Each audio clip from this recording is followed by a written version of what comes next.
UFC champion Sean Strickland gave it to the Canadian media and the Canadian Liberals. But as the joke goes, I repeat myself, and Justin Trudeau, and he slammed gender ideology. And I'm wondering what he's going to do after UFC. Does he want a job as a Canadian politician or a media commentator? I'm just curious because he had a lot to say, and I wanted to hear it. Anyways, let's roll this clip. Supportive gay and lesbian community in this city. I did want to ask you about something you wrote a couple of years ago. You said if I had a gay son, I would think I'd. Oh, look, another. I'm saying to you, the swamp, you guys, the swamp. You become a champion, you become a star, and someone says. Let me ask you something. Are you gay? Have you had the chance to interact with a more diverse? Are you? Let me know. Are you gay? Can I get an answer? Well, no, I'm asking. This is a part of. Are you a gay man? I'm an ally of the community. Okay. If you had a son and he was like, you had a son, he was gay, you'd be like, oh man, you don't want a grandkid? No problem with it. Oh man, well, dude, you're a weak fucking man, dude. You're part of the fucking problem. You elected Justin Trudeau. Sorry about the rough language. When he sees the bank accounts, like you're just fucking pathetic. And the fact that you have no fucking backbone.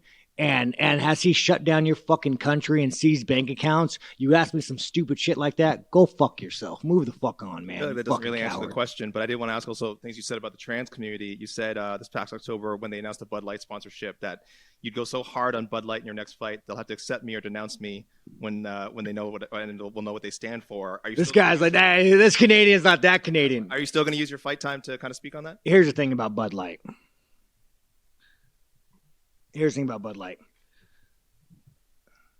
10 years ago, to be trans was a mental fucking illness. And now all of a sudden, people like you have fucking weaseled your way into the world. You are an infection. You are the definition of weakness. Everything that is wrong with the world is because of fucking you. And the best thing is the world's not buying it. The world's not buying your fucking bullshit you're fucking peddling. The world is not saying, you know what? You're right. Fucking chicks have dicks. The world's not saying that. The world's saying, no, there are two genders. I don't want my kids being taught about, who they could fuck in school. I don't want my kids being taught about, their sexual preference. Like, dude, this guy is the fucking enemy. You want to look at the fucking enemy to our world? It's that motherfucker right there asking these stupid fucking questions. Sorry, I told the UFC I was being nicer. Lance, am I still good with this? Did I cross any lines? A little, what the fuck? I didn't say the F word. That shirt is pretty good. You just brought this fucking guy. Okay, let's cut. Sorry, I should have warned everybody about the rough language, but where do we get that shirt? A woman in every kitchen, a gun in every hand? Where do I get that shirt? I love that shirt. I would not have said some of the things he said in the way in which he said them. In an interview. His language is pretty rough.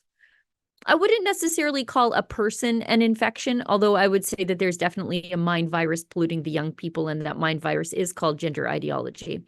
But what did that journalist expect? Like, let's throw out whether or not we agree with Sean Strickland and everything that he said there. But Sean Strickland, outspoken on these issues, wearing that shirt, do you honestly think that if you ask a question about your personal hobby horse issue of gender theory and denounce yourself to him as an ally of the community, did he really think that he was going to be the journalist that got Sean Strickland to admit that he was wrong and that he had a change of heart and you would see a kinder, gentler version of Sean Strickland? Is